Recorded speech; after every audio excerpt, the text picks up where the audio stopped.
Packet চাল ভাজা। Thank you মা। মা জানে আমি তোমাকে 1 প্যাকেট চাল ভাজা দেব না। হ্যাঁ আজকে যাও বাবা শোনা। বোন তোকে কে বলেছে তোকে কেউ ভালোবাসে না? আমি তোকে ভালোবাসি। এই নাও চাল ভাজা প্যাকেটটা তুই নিয়ে নে। মা কি হয়েছে?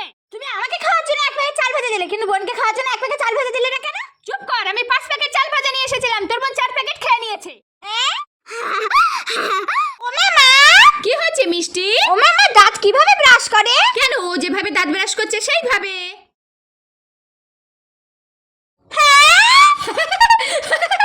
না না না না না না না। না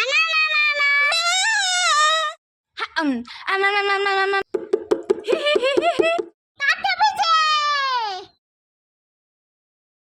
শামুক কেন? ও মামা ওই দেখো টালির চালে কি সুন্দর ফিঙে পাখি বসে আছে, লেজ নাড়ছে আর ডাকছে। ওই দেখো। বাহ, ফিঙে পাখিটা কি সুন্দর দেখতে, লেজ নাড়াচ্ছে আর ডাকছে, কি দারুণ লাগছে তাই না মিষ্টি? হ্যাঁ মা খুব সুন্দর লাগছে। হ্যাঁ।